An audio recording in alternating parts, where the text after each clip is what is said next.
fields grow anew with the spring of life. In this sheath of truth will I wrap myself tight. The landscape it goes for miles. The myths of old, they breathe in me life. Great question from Nancy. I think it's the favorite one of mine for this section. Is there anything that is untainted, you're asking? You know, an esoteric body of knowledge, a civilization, a culture that's remained in a true form? You know? And the simple answer to that is no. All over the world, it's all corrupted. It's all corrupted.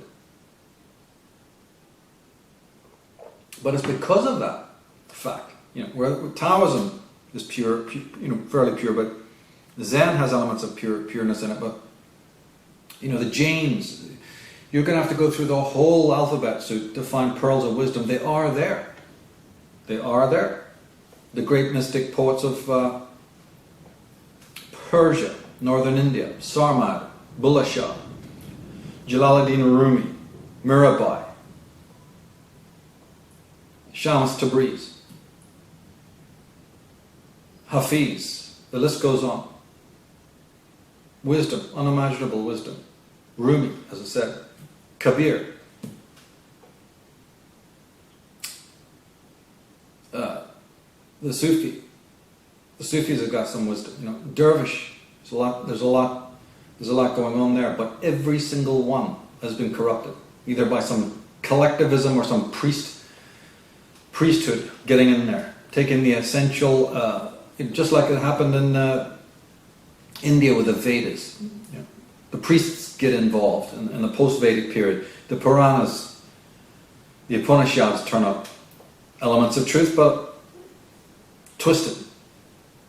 The pre-Vedic stuff, totally different. Totally different. If you're watching The Path of the Fool, we sometimes dip into it. Especially the concept of the Arctic homeland. Arctic homeland, right? The real experts who read the Vedas know these couldn't have been written in India. Couldn't have been written at that meridian, because the things they describe just simply isn't possible. But for hundreds of years, you know, the monkeys have accepted. Reading the books, like, you know, you think they know it, right? Centuries after centuries.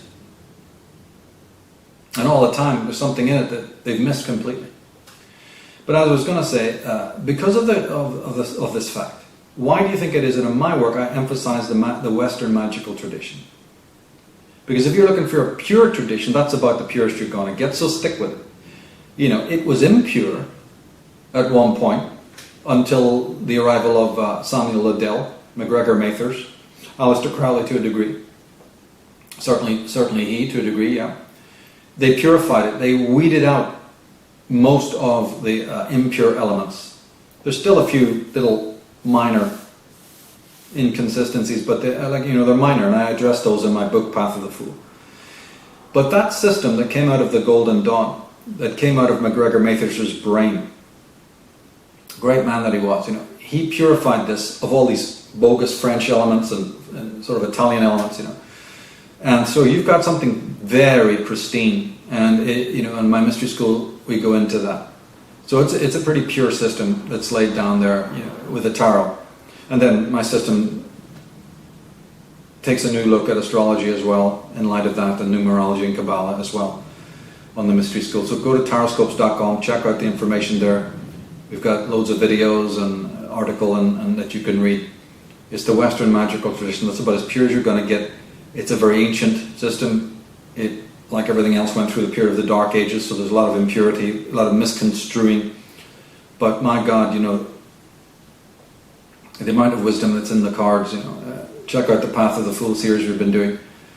I'm very happy to be doing a series. Very enthusiastic about it.